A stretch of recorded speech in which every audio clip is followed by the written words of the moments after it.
Hi everybody, it's Chris here from the Gallowgateshots YouTube channel. Just to let you know, as always, this podcast is now part of the 90-Minute Football Network and proudly sponsored by www.pt-4-u.co.uk. Enjoy the episode.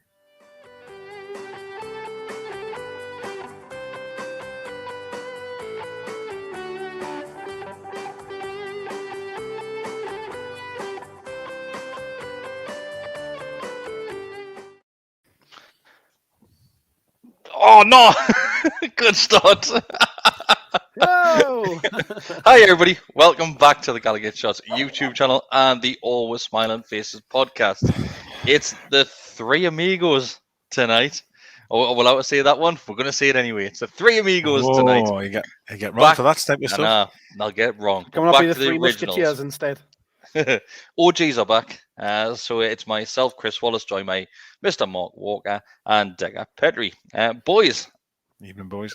We haven't really spoken since deadline day, really, since we've all been together. I was going to say in the same room, but as you can see, we're recording from home tonight. But I want to go back to that deadline day and obviously the targets which were brought in. Targets. The targets that they brought in? What's your feelings on it now? Obviously, it's been a week on. Mark, I'll start with you. Are you a lot more optimistic now?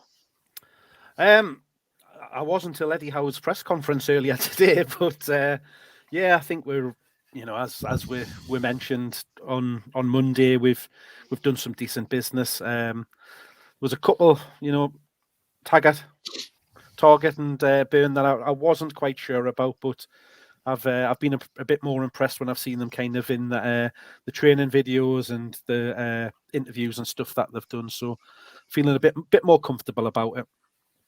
And the rest of them are bang on. I'm similar to Mark, really. I think listen to what Eddie Howe said in his press conference today about the injuries we'll have to left back, the injury to Wilson, which seems to be a lot severe or certainly worse than what we thought. Yeah. That I have to be brutally honest. At this present moment in time, I don't necessarily have the utmost faith in Wood to be the person to carry us through till the end of the season. Now, games, performances, and goals will change that opinion. You've asked us the question now, and that's how I feel about it, truthfully. But not to be too negative, the window was still a good one. I just think with them little things in the background that obviously them would have knew, maybe a striker on loan, just to be there in case something happens to Wood. I don't know. I just feel like it's not quite as good as maybe as I thought on deadline day, if I'm honest. Yeah, I think that press conference today, a lot of things happened today. Obviously, we've got the official Bruno announcement as an interview. Obviously, photos with the shirts in St. James's Park. But same as you, the news about Wilson's really, it's not necessarily hit home with me, but it's really made us take a step back and think, shit. A lot of people were relying on him coming back, Mark, weren't they? Yeah, I think so. It's your main threat, isn't it? So in being kind of without that does make things a little bit more dicey. I think we knew it was going to be one of those ones from what it's been said where it's going to be touch and go around, how long he is going to be out for. But I don't think any of we anticipated it was going to be the last few games of the season that would see him back.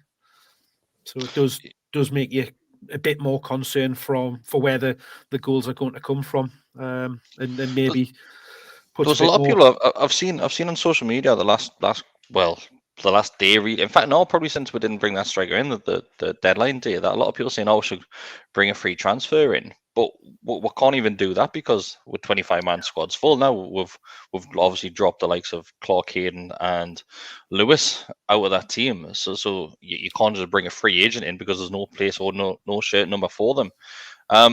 Jagger, sticking on Eddie Howe's press conference. Questions asked about Lewis being left out of the team and out of the 25-man squad. Apparently, he's got a hip injury.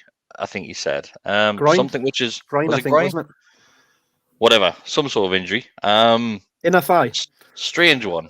Strange on me. I was going to say, Mark the doctor will know what position of the body it is. Dr. Mark will say you know. Good God. No, honestly, I put something on Twitter when I seen that news. When I seen the news about Dummett and Richie's injury. And my immediate thought was, well, that makes the Lewis decision even more crazy. However, I put it on. Someone shot us down straight away and says, no. Howe said in his press conference that Lewis is obviously hurt. Now, that doesn't really ring true to me either, because I'm sure that we tried to loan him out, wasn't it, to Birmingham, and he refused to travel or refused to go. So if he had a long-term groin injury or something that's been niggling at him, I don't see why we would even attempt to try and loan him out. So is that politics behind the scenes to just make it not look as if, well, that's the reason, the type of thing, and everyone will just shut up now? I don't know. Yeah, but if that was the case, surely Lewis would call bullshit on that. You would have thought. Well, true. It just depends on maybe, I don't know. It just depends on the player in terms of how I'd word with them and say, listen, we're going to say this. I feel as if something like this happened under Bruce, I believe that would have come out. I just feel as if the new regime and the way things are going, they're trying to just keep things as smooth as possible. But I think it's a funny one that he's got a groin injury, which I've never seen before, or heard before. Sorry, not seen. And if we apparently have been trying to loan him out, that also feels a bit strange to me. It will explain why he's been he's missed a fair amount of football, not only this season but last as well. If this has been a long-term niggling injury, but he has been out the side, hasn't he, Mark? He has been out the side, so yeah. So, but it is like, is it a bit of a, he probably, there's nothing to say that he hasn't, but is it maybe that the playing on that a little bit more and making it more of an issue than it is by saying that, oh, well, he's got this slight niggling issue just to make things a little bit more straightforward in the reasons why he has kept them out of the squad, and just trying to maybe lessen the blow by pointing out the injury, rather than it's just I don't think he's good enough and we're going to drop him kind of thing. Another one though is Matt Ritchie, long-term injury. I didn't even know about that one either. That's a shame. I think I know a lot of people. I've seen an awful lot of grief going his way recently, Ritchie's, because and I do mean this as well. I think when it comes to next year, Ritchie will be one that moves on, because you've seen it with Clark, and the beginning of that process is starting to happen. But I still think Ritchie can still offer something in the dressing room. He still can offer something, not maybe in the first 11, but he can offer something at the squad. So that's a shame. And again, though, I didn't hear that one either. Which again, coming back to me pointing about a left back, if you've got Lewis not in the squad, Ritchie's in long term, Dummett's injured again, hasn't been training. Obviously, you've got targeting, which is great, but then again, I haven't said everything I've just said there. How many left backs do you want to have here? Like we just need to be. These guys need to be trying to hopefully staying fit. Because if Ritchie and Dummett weren't hurt, that would be 3. Byrne can play out there, so certainly 4 we've got that can play that position. So and Trippier could technically play there. Manquillo can play there. So we do have a lot of options in that one position. But it was just surprising news, as you say, Chris, that obviously he was injured or long term, and I hadn't seen any of that, to be fair, until that statement. Just seems a strange one that it is Lewis that is the one that's been left out. If there's X amount of long-term injuries in the squad, you could even argue with Callum Wilson if he's only going to be available for the last few games of the season. You think, and surely could there have been a bit more effort to bring a soft striker in? I think if you look at the last couple of days before it closed last Monday, everything was being edged towards Lingard and Ekitike, wasn't it? Where it seemed that they were the two that were really wanted to get done, and I think had the circumstances around what happened at Man United versus what the agent and Ekitike have come out and said around his future. I think that's what then left it too late from a striker point of view. I think it just puts even more onus on Dwight Gale to be able to hit the ground running a little bit should he be called on, because there's only really him and Wood now to take us through until April, May time when Wilson comes back, because even when he gets over his injury, he still needs to get up to match fitness, which isn't going to happen in a game or two. So, but it's at least having him to come back for that run-in could make a difference to us over the other teams that are potentially going to be in and around there. Yeah, I'm just hiding Jagger's face on the comment that's just came in there. But cheers, Josh. You look like, can you remember Home Improvement and Wilson like over the side of the fence? Oh, How That's what you amazing look was like, that mate. show, man? That show was unbelievable. Yeah, I do. Yeah, you're right. Yeah. But Josh says, "Hey lads, hope you're well. As Steve Bruce used to say, I'm quietly confident we'll beat Everton tomorrow. If there's a good atmosphere, we get Pickford's back. We should get 3 points." Yeah, so Jordan Pickford coming back to St James's Park, a player who normally struggles, to put it lightly and put it politely. Do you think he's gonna crumble again, Mark? I don't know. I was going to say you'd hope he'd grow up, but I don't hope he'd have grown up. But I think his performances have kind of matured somewhat, particularly through his experiences that he's had with England and that side of things. I know that he's gone into like counselling and therapy over his anger issues and getting carried away. So whether or not that comes into play, I absolutely hope that we get on his back and make him crumble. But I don't know if he's maybe just matured a little bit and will play the game rather than the occasion, to use a catchphrase that we've had in the past. Do you know what it is? You know for fine well the fans will get on his back and they will wind him up, because we do this with goalkeepers, especially goalkeepers that give it back. Joe Hart used to get it all the time as well. But Jordan Pickford, Decker, it's a lot of Newcastle fans are going to probably have a good 2-3 hours drinking in them before kickoff. So the atmosphere tomorrow night's going to be electric. What time we're going out like? I think listen, the last time was a daytime game as well, wasn't it? That one where obviously he was getting grief.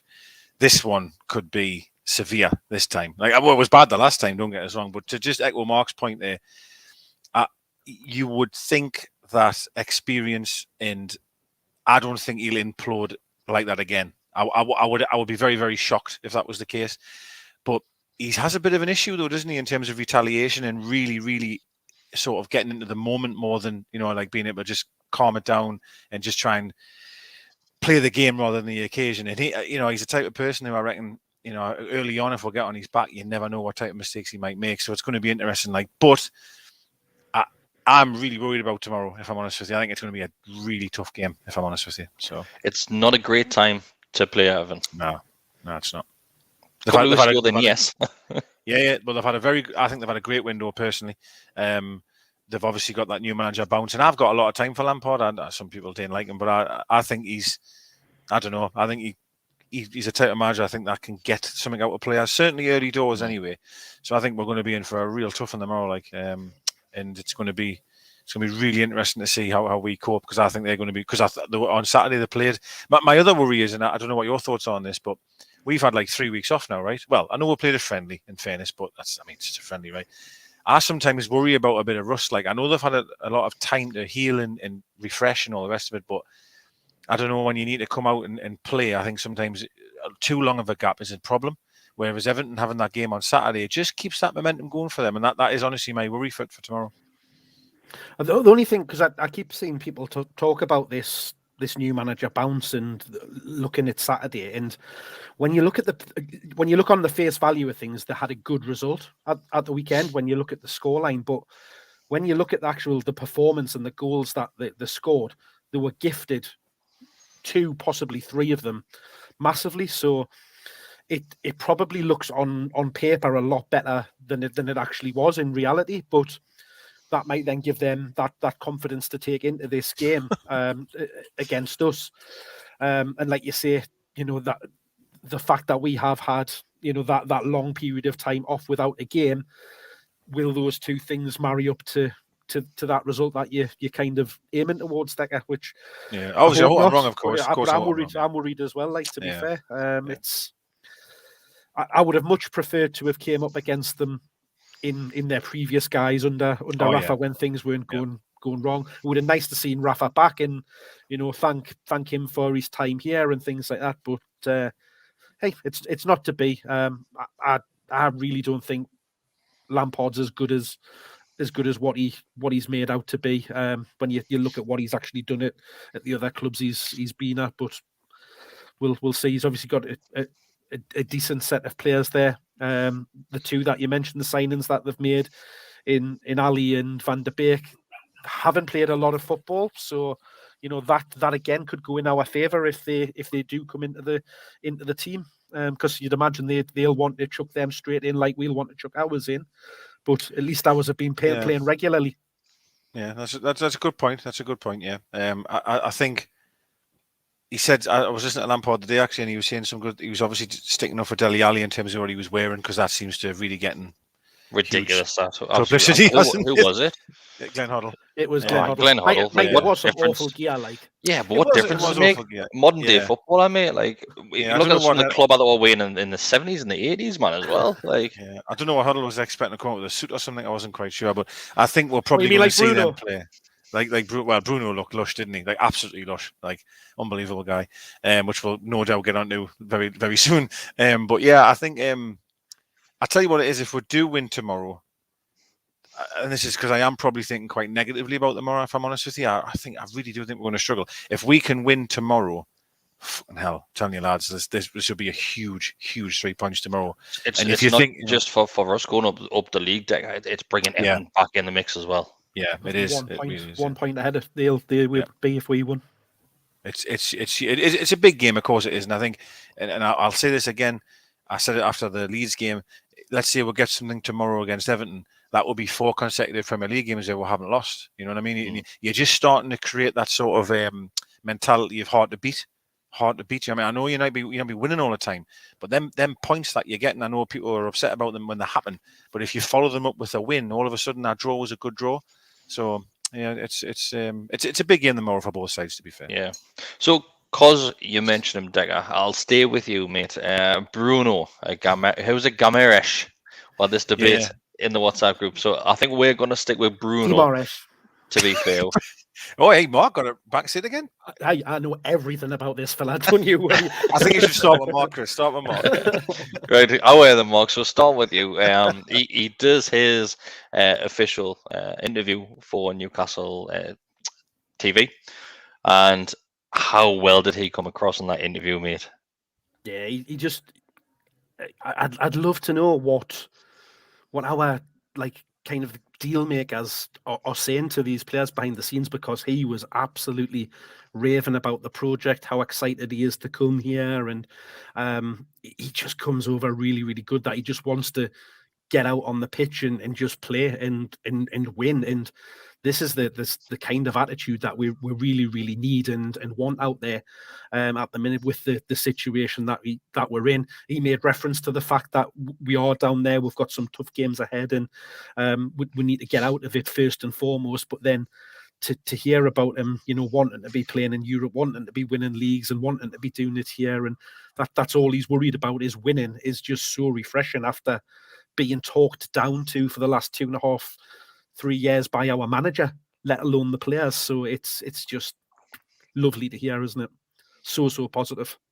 It really is what you said there, and I think what's quite weird is, and I'm going to be honest when I say this as well, is when he mentioned about the Champions League, saying, in the coming years we want to be in the Champions League and one day we want to win it.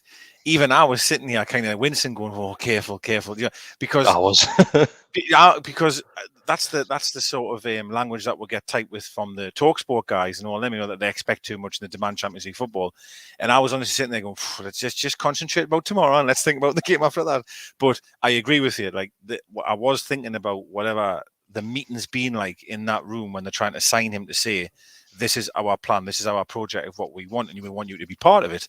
And he handled himself so well, so confident. When he's so confident, in what he was saying, really, really excited. Seems ready to go. Wants to play immediately. I was getting quite goosebumps in terms of hearing him speak. It was absolutely amazing. It really was. And as Mark referenced there about our previous manager, we've had Bruce there saying things like, "Oh, well, I'm here just to keep things ticking along. We'll keep it ticking along." And then you've got a player sitting there the day saying, "No, we want to win the Champions League." Which is ridiculous. Check out how great was the bit where he spoke in English as well. So a few sentences. Yeah. Great. Yeah. It was great. I was impressed that he talked about that he speaks Spanish and French as well, and that there's other players at the club that speak them, so he'll be able to talk to them. I thought it was, 4 languages. Fair play to the lad. Like Roy Hodgson. People say footballers are thick, but hey. Well, he's a beautiful man as well, isn't he? He's a very, very handsome man. You just can't get sick of looking at him, really, to be honest with you. But he just very well turned out. Do you know what I liked as well? And I love a bit of arrogance in a player. That's why I like Wilson so much as well, and maybe Maxi to a degree. But they asked him about like what type of player will we see in you? Like, Yeah, and that's quite a hard question, I think, for a player, because they might go, oh well, I'll try my best, and he was like, no. I love having the ball. I love doing this. I control the play. Like, he was just giving player. it. He described himself as that. Yeah, I'm an intelligent player, and I was like, get in, son. Go on, you sell yourself, mate. All the best. And obviously, of course, listen, tomorrow night, you might struggle tomorrow night, right? But it's just one game here. The belief I've got is we've got a player here who is perhaps filling the Cabaye role that we've never filled, really. And I think that's kind of all we hope is he does that. But I did love his confidence at that question of like, listen, like I can do this, I can do that. It was really, really good. He was brilliant, to be fair. Do you think he doesn't come over as arrogant though, does he? Like he comes over as being very confident in his own ability, rather than a fine line. There's a fine line between arrogance and confidence, isn't there? Yeah. And he's definitely the more confident side.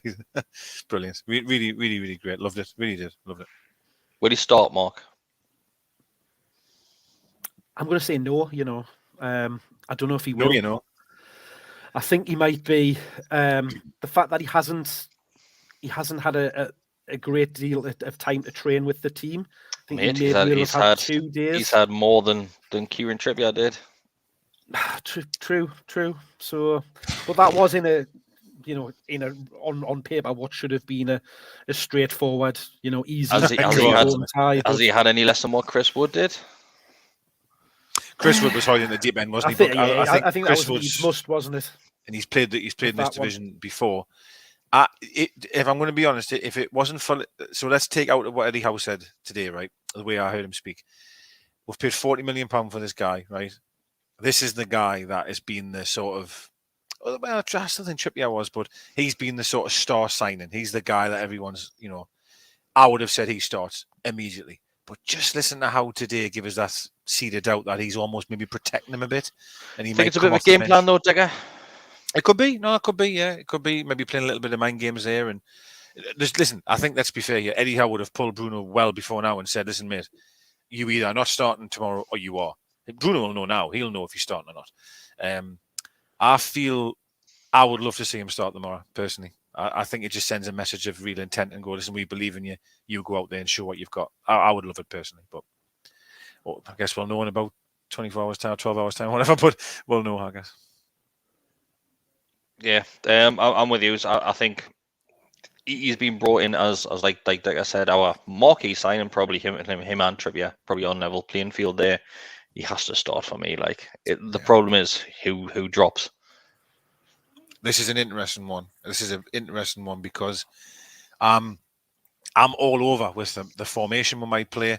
I just want to comment quickly on Scott's video for Football Manager that we're doing. What was the title of it again? There was a title. Survivor Series. Survivor Series, of course. Wrestling. Should have remembered that. I apologise. Give it a plug, Jagger. Well, I do want to say it's something that I've always wanted to do, is to do a Football Manager series for Newcastle. Always. I love Football Manager. I love doing all the graphics. I just absolutely love it all. And I've always wanted to do it, but unfortunately I don't have the time. But Chris has found Scott, a lovely lad, who has as much computer skills as I've got on Football Manager, and he's doing it, right? And what I do love about it is he's starting it from now.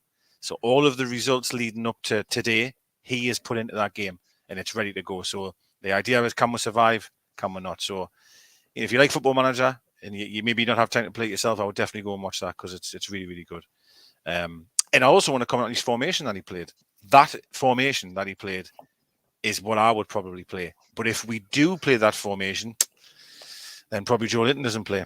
Because you have to tell everybody what the formation is. Sorry, apologise. Sorry. So the formation, obviously, of course, you've got Dubravka in goal. Well, he's then playing with 3 centre-halves. So he had Shea right, Lascelles in the centre, and Byrne as the left centre-half. Target was the left wing-back, and Trippier was the right wing-back. Now, that to me there is just, like, that really fills me with confidence here, because I think we've got a left-hand-sided centre-half and a right centre-half. That reminds me of the time when we had Lejeune and Shea. Yeah. Inside of Lascelles. I know Lascelles gets criticised, but I still think he's going to play because he's captain. It also then gives you a license to your wing-backs to really get forward, which we know Target likes to do, and Trippier. But it's the midfield. There's only 2 in midfield then. So, obviously, is it Shelvey and Bruno? He ain't going to drop Shelvey, I wouldn't think. So that means Joe Linton gets dropped. and that would be a tough one to swallow because I think Joe Linton's been amazing, and that's why I find it interesting because I'm unsure as to what formation I will play. So see, for me, he's got to play a 3 in the middle and have John Joe as that holding deep lying playmaker in the role. Isn't that what Bruno is, though, mate? Is that not what Bruno is? No, not at all. I think so. That's a lot of people's are looking at him because he gets spoken as a defensive centre midfielder, but he's not that typical holding, sitting deep and just sitting there kind of player. For me, he played much better with John Joe at the back, sitting in front of the 4, as he has been in his last game, and he's been doing very, very well at it. And then you've got Bruno probably to the left of the centre midfield, and then this is where your question then comes: is do you go with Joe Linton there and have the 2 of them sitting in front, which gives you a nice little, a little 3 that can all fill in for each other, they can all kind of occupy and pivot, which is the fancy word that's used regularly in football at the minute? Or do you go a little bit more adventurous and have Joe Willock, who will be able to get forward more and support Chris Wood? I think just having that in the middle gives you that flexibility to have either one of the two pushing forward, or if we're under attack, Bruno dropping back and supporting Shelvey in front of the back 4 as well. Just having that flexibility.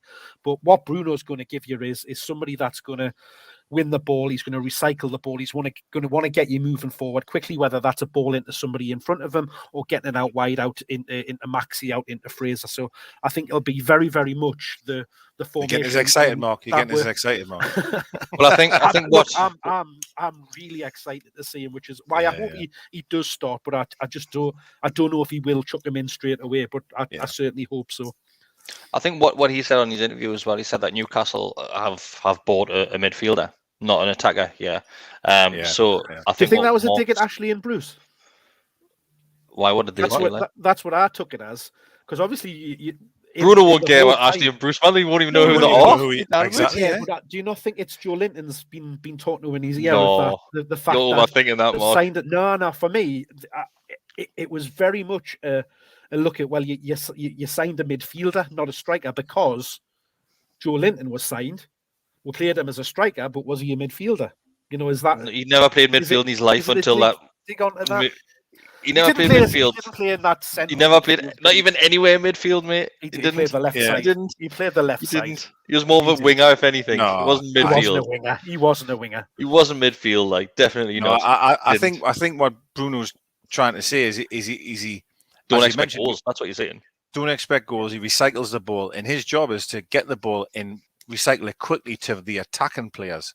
Yeah, and he's there to create chances. That's what he's there for. Yeah, well, he's almost the assist of the assist, if that makes sense. That's what I'm saying. Yeah, hang on. Now, me, I wouldn't say worry. That's the wrong word, but I feel as if Shelvey does that a bit. I already think Shelvey is the assist. He'll find Maxi or he'll find Fraser or whatever.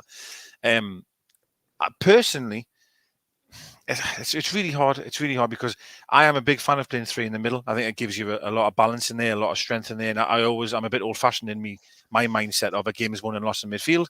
And I sometimes feel when we play 2 in the middle, we'll just get outran all night long, and it seems to be too often. However, I just worry that Joe Linton is very. He's been a revelation in that position. There's no getting away from that. Honestly, the Man United performance it speaks volumes. But Joe Linton doesn't give you much going the other way, does he? Really? I know he's combative and he's been breaking up play and he passes the ball. But that's why I think with Willock, as you've mentioned, Mark, Willock can be the person. I'm not saying he's great either, but will get close to Wood. Maybe will arrive late in the box. So it's a difficult one, and Howe's got some decisions to make, but that's why he's paid the big bucks. That's why we're sitting here. But, I think the player that you mentioned there, Dick, as well, Joe Willock, for me, I think he's probably going to bring the best out of him. Joe Willock's struggled this season. I think that's the easiest way to put it. Would you play him, mate? Would you play Willock over Joe? I probably wouldn't start him. No. But I think I don't want to make too many changes going into this game against Everton. I just don't see it happening.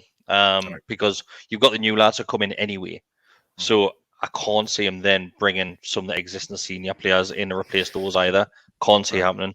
Because I think Target 100% going to be starting. Dan Burn, apparently he's got toe injury, but He'll still start. Yeah, he'll still start. I can't imagine that keeping him out. Tovid, somebody said. I think it was Scott actually that said Tovid, which was quite funny. So he's got Tovid. Who else? We got Bruno coming straight in there, and is that it? Obviously, Trippier and Wood will start. Trippier and Wood, I'm not counting those two, but there's five since the start of January. New lads, it's almost half your team coming in, and that's why he was saying anybody else changing.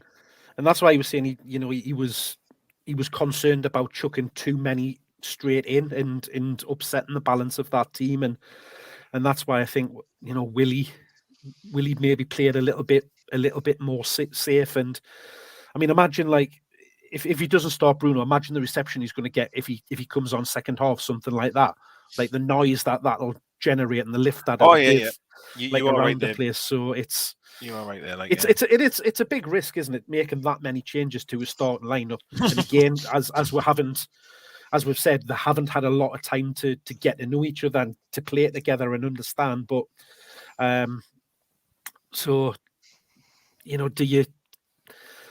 There's a so each formation, Mark. Formation. So obviously, I've just spoke about 3 centre halves, 2 wing backs. Do you still think we'll keep 4 at the back then, by the sounds of it? Yeah. Yeah. I think it'll be almost a 4-3-3, but really it'll be a 4-1-2-2-1 kind of thing. So with Shelvey as the bottom of the triangle, Bruno and Joe or Willock as the front of the triangle, Saint left, Fraser right as the bottom of the forward triangle, and then Wood at the top of it. Yeah. So that just makes sense. And in fairness, now what I will say, as much as I do like the look of that 3 at the back, because I'm a fan of wing backs as well. We have played 4 at the back on the house since he's come in, and we've had a very good result at Leeds. I know it feels a while ago now because of the amount of games we haven't been playing, but like I do agree he's probably not going to change formation, overnight almost. Do you know what I mean? So I probably will see 4 at the back, like, to be fair. So, but with those players, it gives you a massive amount of flexibility in the lineup. For like having Fraser there, he can drop back in the midfield if we're under attack. Saint might drop back into midfield when we're under, but it's more likely that he would then push up into a number 10 when we're under a bit more pressure, and then have somebody on the break, which is, I mean, that's going to be a key thing for us, is getting people in and around Wood, because that's where we're going to get our goals. And again, having Bruno and Joe or Willock there is going to be able to do that. They'll be able to run on, get into their knockdowns and stuff like that. But it'll be allow us to move the ball a lot quicker, get it out wide and get forward and support.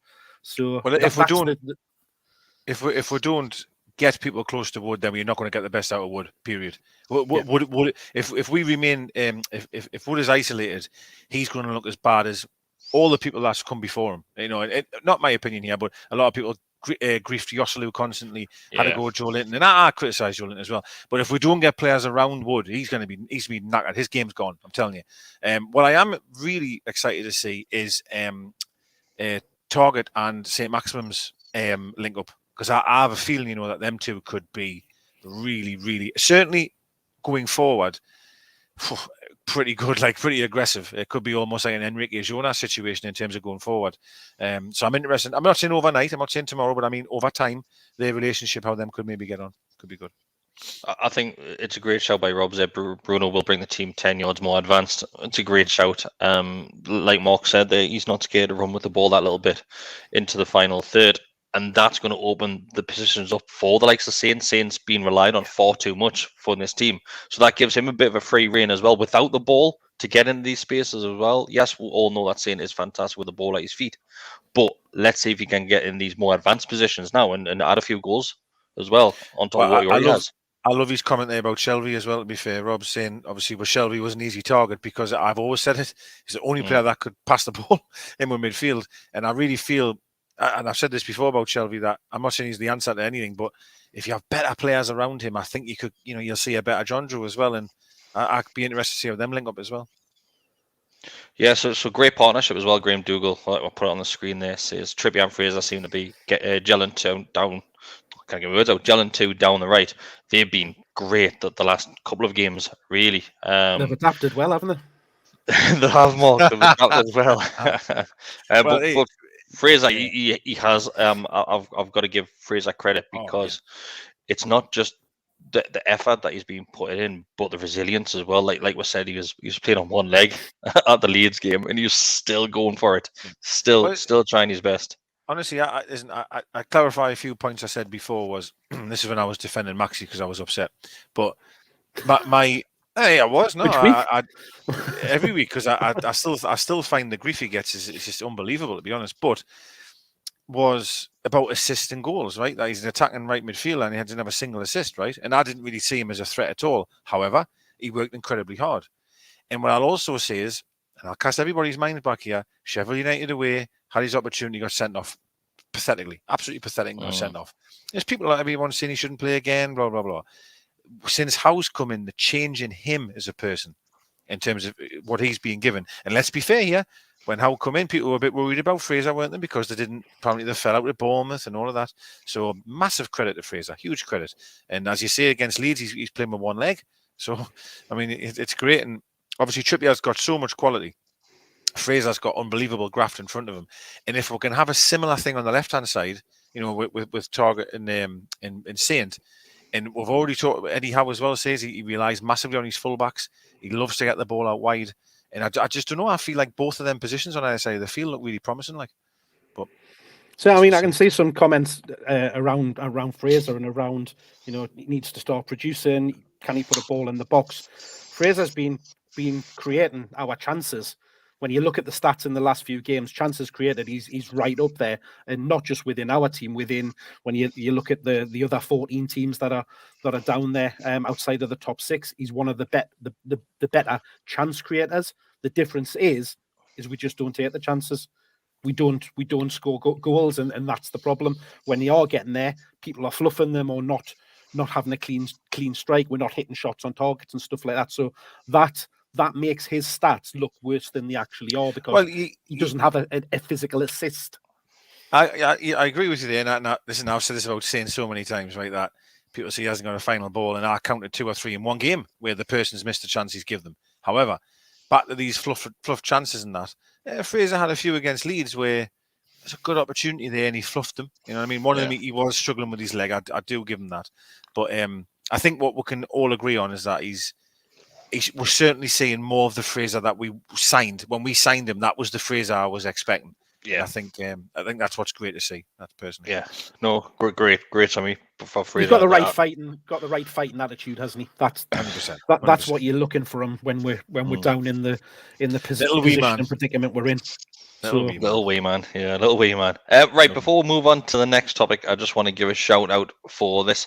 So, as always, if you do want to become a member of the Gallowgateshots YouTube channel, it's $2.99 a month or $4.99 a month, depending on what you are comfortable with donating every single month.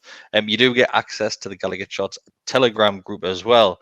Mark, it's decent crack in there at the minute. We've got over 120 people in there, I think, at the moment, mate. And it's just a chance for fellow Newcastle United fans to have a bit of crack and interaction with each other. It's just like WhatsApp. So it's back and forwards all day. Put your battery on battery saving mode the second you wake up. Yeah, well, it's always good enough. I haven't been in it much. I've got... Do you know how many messages I've got? I've just opened it. I'm so sorry for doing this. It's less than last time, I bet. I've got 5.2 thousand messages. I don't know if you can see that or not. Can you see that there? You can. Sorry. No, really. 5.2 thousand. So yeah. But yeah, it obviously seems like great fun. Seems like great fun, guys. I need to get involved more. So if you look in the YouTube comments that you can see on the screen now, so you can see the guys that have got the little logo at the end of the name, like Ian has on the screen there. You can see he's got the little subscriber badge on there. So everybody that's in the chat there now with that is in the Telegram group and has a good crack in there. There's always loads and loads of conversations. Every time there's a bit of breaking news or something pops onto Twitter or other social media, people are starting have a dive in there and start chatting about it because it's much easier when you're in there to have those conversations with like-minded people rather than finding a tweet and putting your comments on there. You're able to have a discussion with all the rest of the guys that are in there, and it's It's really, It's really a good laugh. Some good mix of people. Great bunch, mate. Absolute great bunch of people in there. Unlike Twitter, nobody calls you a nonce either for having an opinion. But yeah, if you become a member, you get extra things as well. It's not just that. Access to the Telegram group, you get early access to the videos. Laura's My United went out about 4 days ago, which Mark recorded for us. That was early access. Scott's video, which I mentioned before, the Football Manager Survivor Series, that was early access. There's 2 more My United's coming in the next couple of days as well, which will all be early access to members only. So, boys, straight back to it. Next topic of debate. Apparently, there's a certain somebody from the South Coast who's only going to Newcastle United for money. Same reason that most people go to a new employer, money and a future project. So, Dan Ashworth coming to Newcastle United, highly regarded, changed things when he went to the England setup. Dick, I'll come to you. I'm excited with this one. It shows that the club's going in the right direction. Yeah, it's I think it's easy to say it now that we'll look like we're going to get this guy, but I think we're going to all be honest here and say Brighton seem to be a team. You think we came up the same time as them, right? And we won the league at that time when them came up. But when you've seen them, how them operated as a football club, not just results. It wasn't just that. It was what they were trying to do for the women's game. Everything they were trying to do was in the right way. Do you know what I mean? And of course, they didn't have the biggest amount of money, so perhaps obviously it was going to take longer, and it might not be as quite flamboyant as what ours could be. But we're obviously, our guys who are doing the pinching here are quite intelligent, because obviously they've pinched him, and you've only got to watch a few videos of the guy and listen to him speak. I mean, he's absolutely brilliant. One that you mentioned, obviously the one which you probably talked about, Dick, as a one with Jake Humphreys, Joe Cole, and somebody else for BT Sports. I'm not sure who it was the third person. Was it Jane Ass? It might have been, actually. I think it was. Yeah. I think it might have been. But mate, he comes across so it holds a conversation as well. He just asks him a question and he goes for it, mate. Really goes for it. And like I said, change things with the England setup. I saw a few comments today from West Brom fans, I think it was, saying that the club's never really recovered since he left from then. A lot of Brighton fans are unhappy because it's the second Dan stole in a week. Yeah, you can't. You can't blame them, can you, for being upset? I mean, it is shit for them. I have to be fair. It is. I would be the same if we were losing that caliber of individual at a club. I'd be gutted, but it is what it is, right? What can we do? But so I think Brighton announced before you go on. Brighton announced today that he's gone on garden leave. I think what it means by garden leave is that he can't go directly to another football club in a certain amount of time, because my personal opinions and thoughts on that is that he can steal the ideas and have a huge impact straight away like that from the club that he goes to.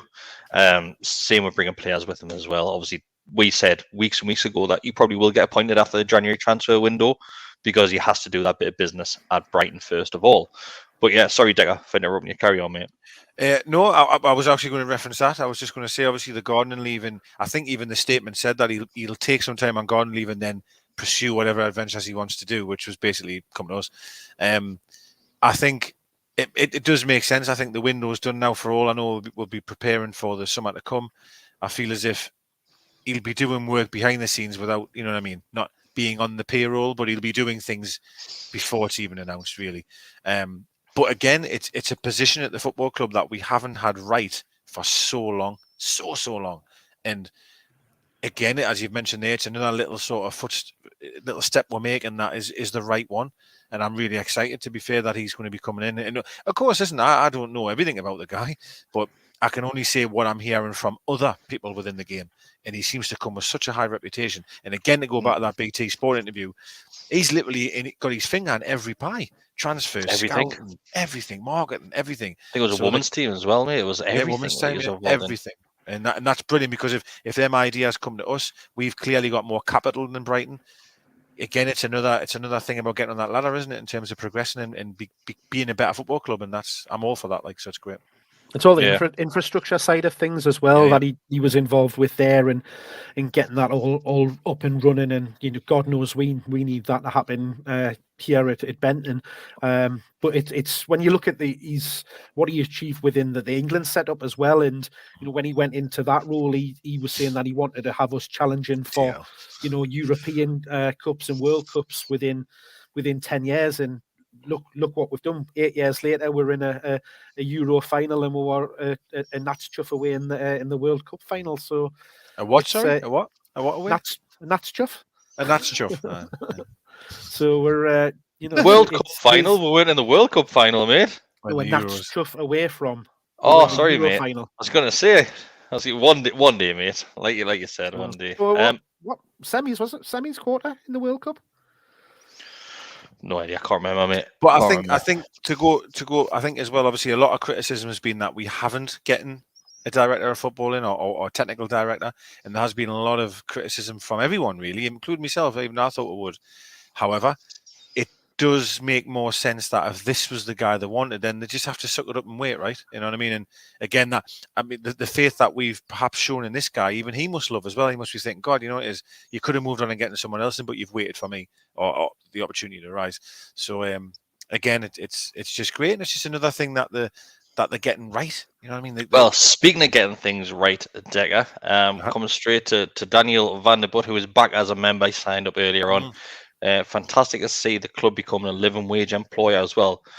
It's just constant updates of step forwards for this football club, mate, and it's something which we haven't had for a long time, Mark. I couldn't even tell you the last time I had good news coming out under Mike Ashley's Newcastle United, but the new owners have been, around 5 months now, if that? Was it November the takeover? October? October. So you've got 5 months, and how many things have they done right? And they keep on coming. We'll probably have something extra next week as well. Yeah, I mean, this is the first thing that we've heard around, what they want to do from a community point of view. Obviously, it's not affecting the wider community, but it's affecting the community that work in and around the club. Because if you think how many people are employed on a match day, from all the catering staff, the bar staff, the stewards and stuff like that, the impact that's going to have from them, just having that massive rise from minimum wage up to the living wage is going to make a hell of a difference from them, their point of view, and then that'll have a knock-on effect into the wider economy within the region. It can only be a good thing. It was all Newcastle United employees, wasn't it? I'm not sure if the likes of the match day staff in regards to the catering, is that not outsourced? Well, it was Sodexo, but you'd imagine that they're in-house. To look after the side of things around the staffing and that kind of thing. So there's some great people there. There's some great people inside the club. Great people that we don't even know, right? That do a fantastic job inside that club and inside the stadium. And it's just another thing that they're trying to get right, isn't it? Do you know what I mean? And to go back to the point you said, Chris, says Mike Ashley wouldn't do anything like that. Do you know what I mean? He just wouldn't. So, it's you just look at the foundation, how many people they employ, and the good work that they do with all of the schools, with adults that are at risk, the Be a Game Changer campaigns, all of that side of things. They've got, I think it's nearly 100 staff that they've got in the foundation, and the amount of people's lives that they touch is huge from that respective things. They're going into all the local schools, on a daily basis, running clubs, all of that kind of thing for kids and adults. So I think as well, you're right in what you're saying, and that'll only get better and better because let's be fair to them. To be fair to them, they've come in October, and it's been manic for them, hasn't it? It really has, because they've literally been having to do everything themselves because they haven't had a technical director. They've been trying to prepare for a January window. They've been trying to save her from relegation. So at the minute, it's kind of all hands on deck. But when things, hopefully, if we stay up and things start to settle down, and certain people are put in the correct positions to run the football club, that's when you'll see more community work happen and other great things, around the area. So it'll all come in time. It's like Mike Ashley's Newcastle United. It's like there was a jigsaw bit in the box, and Mike Ashley just got the pieces and just went like that and just threw them away. The new ownership are just picking those bits up one by one now, and they're fitting perfectly together. And honestly, this club, I'm really hopeful and excited to see where this club will be in 5 years' time. I'm not thinking about next season or the season after, because we don't know where we're going to be. And even if we do get relegated, this season, it's not the end of the world. I think we're all sat here, all three, and we're not overly concerned about being relegated compared to what we have been previously, because the right steps have been taken. You've got the ownership who are still going to put money in the pockets despite our league position, and you've got the appointment of Dan Ashworth there, and he's going to be sticking around for God knows how many years now. So the club is going in the right direction. We might have to drop down because of how we were in the position that we're in when the new ownership came in, but think ahead of that. Think 5 years time. We aren't going to be sat here and thinking, oh, are we going to obviously struggle this season, or we're going to get out this relegation fight. Fingers crossed, we're going to be a comfortable side in the Premier League. I think as well, in terms of the relegation thing, I think it would upset us, not necessarily for like standing still almost, or having to take that year out, if you like, and a year going back. There's a few players I really would love to see really love to keep and try and progress with them players. You probably already know one of them. But yeah, no, the point you make is true. Of course, we understand that if we go down, we've got an owners there now that'll do everything we can to come back up, and we know that 2, 3, 4, 5 years time it'll get better, and that's obviously a fantastic place to be in. But I'd also do think, I mean, I watched Burnley Watford the other day there, right? And I think we've done enough in this window to have enough. I do feel we've done enough to get out of it. I really do. So fingers crossed we can. I think we'll just go back to what we discussed on deadline day. I think Lingard would have just been the cherry on top of the cake. Of course he would have been. And I think if certain things and events hadn't happened for Manchester United in the build-up to transfer deadline day, then Jesse Lingard would have probably been wearing black and white stripes tomorrow. But he isn't. But we'll just have to rely on the new arrivals, and let's not forget the current squad as well. Let's not forget those, because there's some decent players in there. Some decent players now, with the arrival of the new lads, they can up their game as well. Yes, Saint's probably been my best player so far this season. Obviously, it's going to be a flip of a coin between him and Wilson, but Wilson's been injured for a hell of a long time now. So you would hope that Joe Willock, Miguel Almiron, those sort of players can up their game even further now, because the players around them are that extra level above them. Dwight Gale as well, who I just mentioned before. He's got a really important part to play in this, because Woods your only fit striker other than him. So you just hope that he can, do what he did at the end of last season. Was it last season? Last season, where he came in and he scored some important goals. West Brom, I think he came on. Did he not come on against West Brom? Yeah, too? Came on. Yeah, him and Murphy, wasn't it? So that's the thing, is we need these squad players, when called upon, to come in and hit the ground running and pull us towards that safety. He hasn't featured a lot. He's probably one that I expected to maybe go in this transfer window. Had we brought in a striker, I think he probably would have. But he's I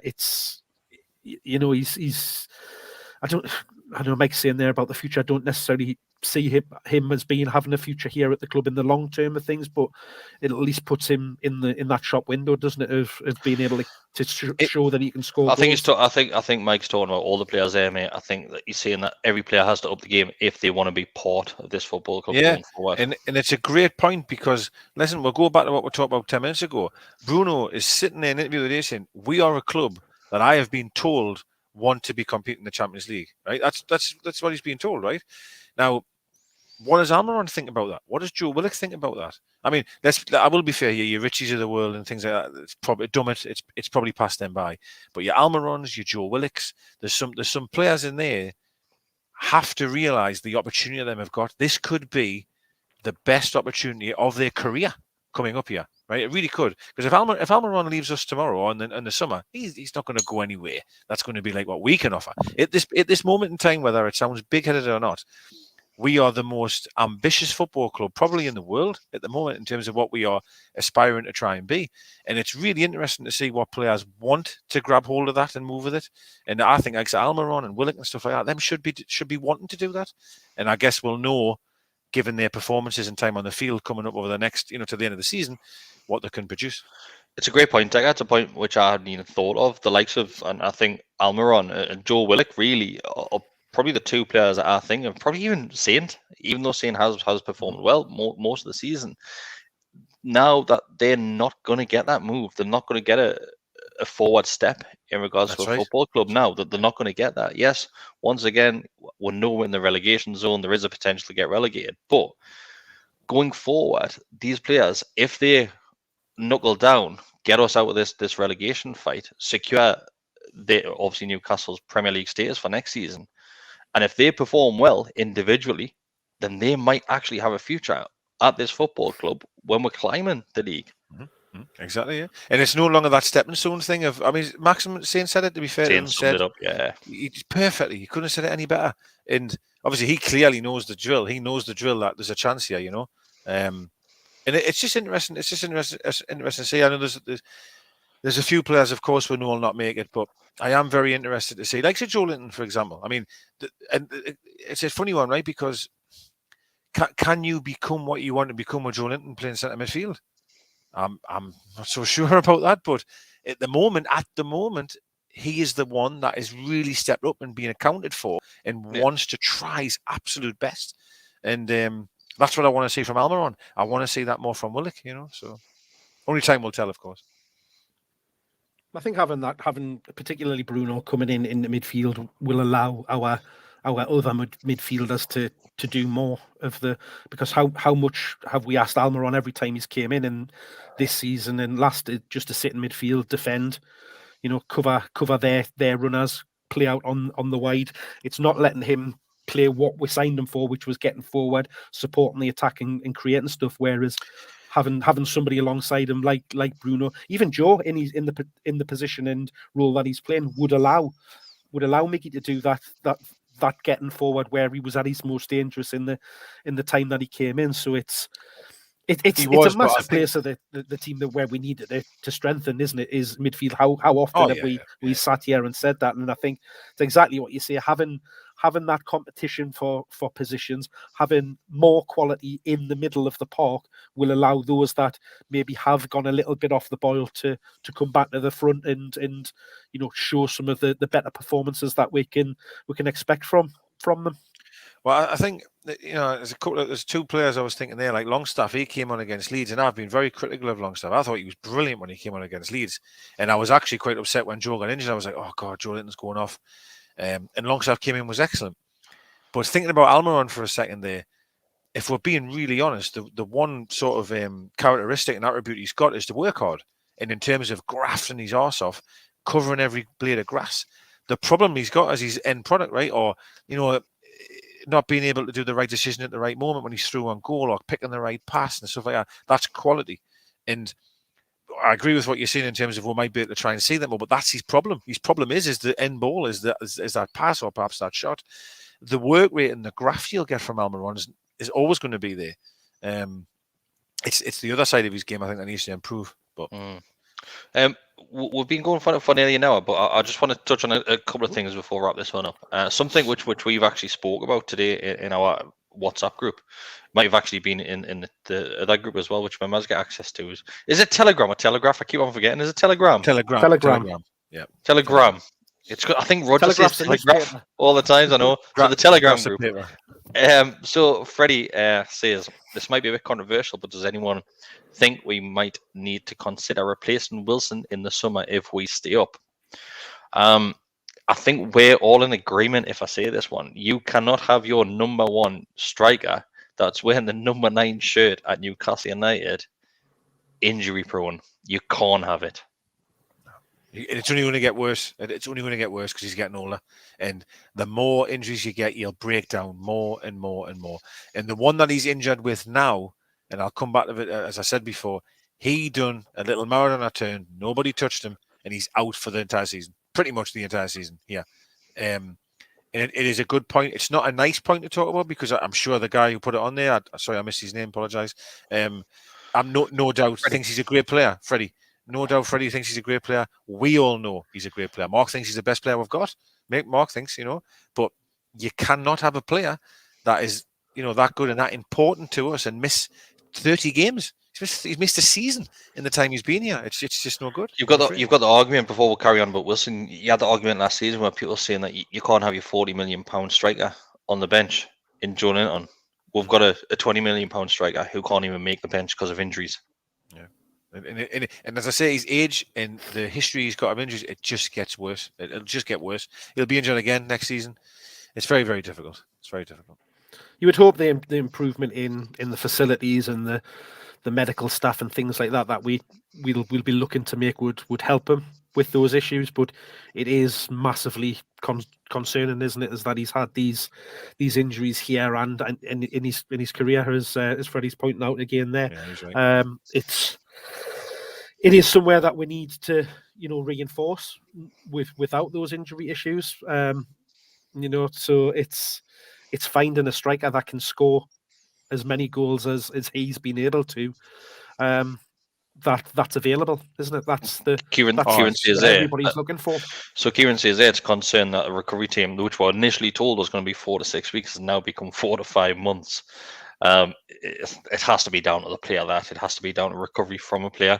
I'm not saying that he's not doing the right things, but it's reoccurring muscle injuries for Callum Wilson. It's something which we've seen since he's been at Newcastle United. It's stuff which have happened in the past at his other clubs. And like I said, the older he gets and the more football that he's going to be playing, the worse it's going to get as well. He's just not reliable in regards to staying fit.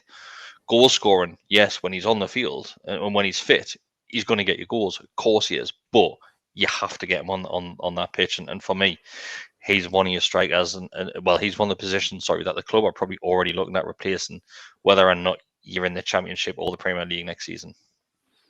Yeah, I've got to say that 4 to 6 weeks was figures that were bandied around by the press and the media.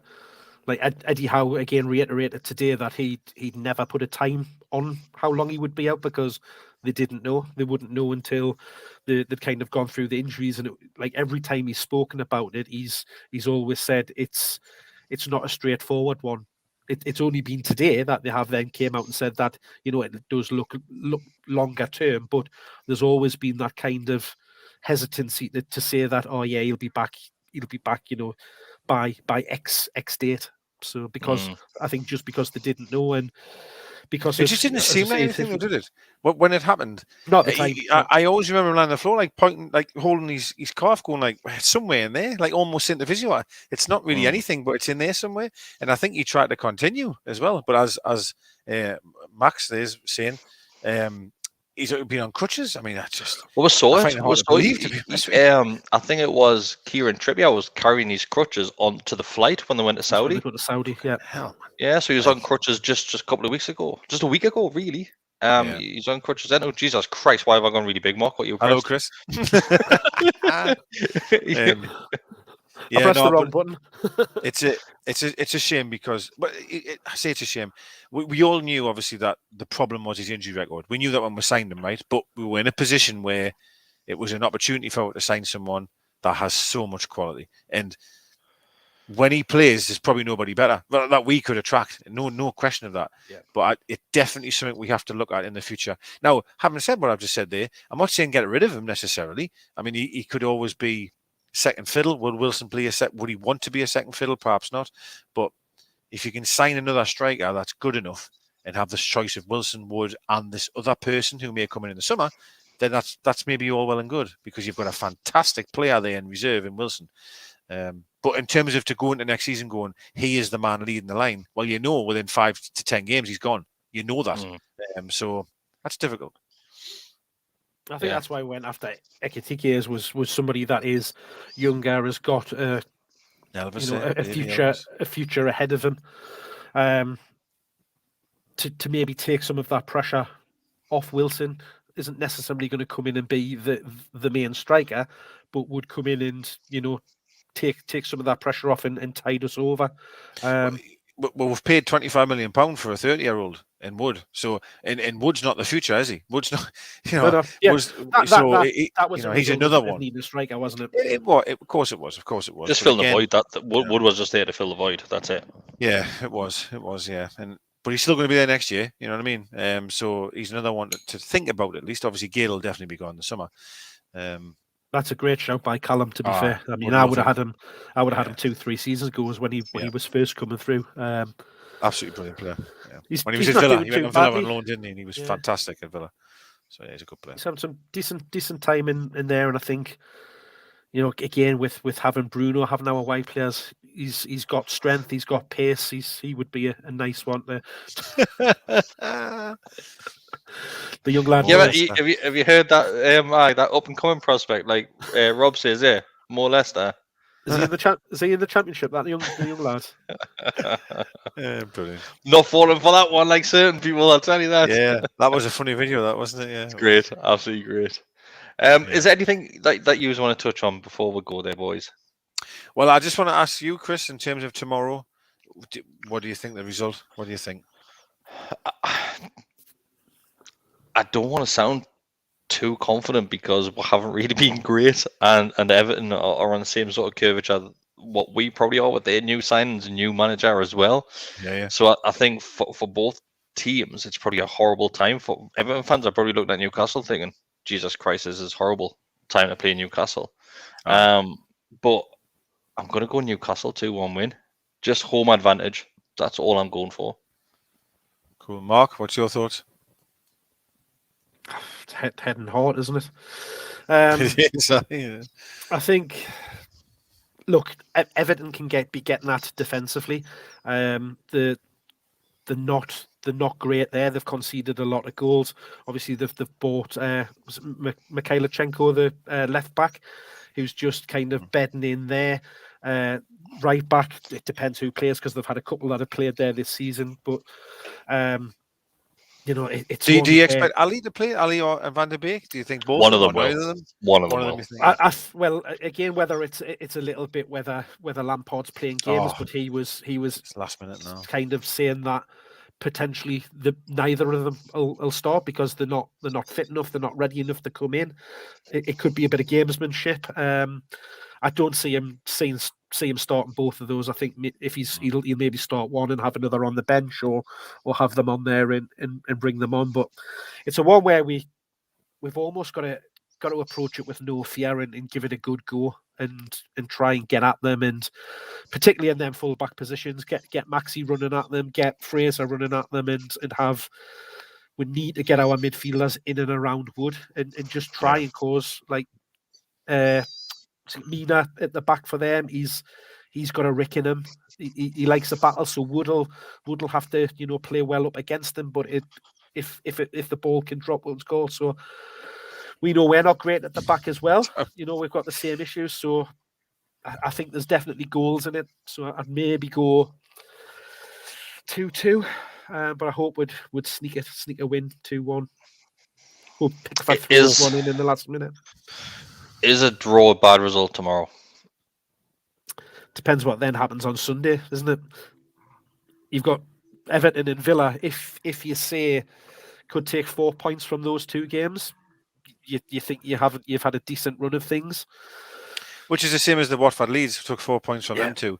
So, but you're right though. Go back to my point I said at the very start is if you draw a game but you follow it up with a positive result, that draw looks really good.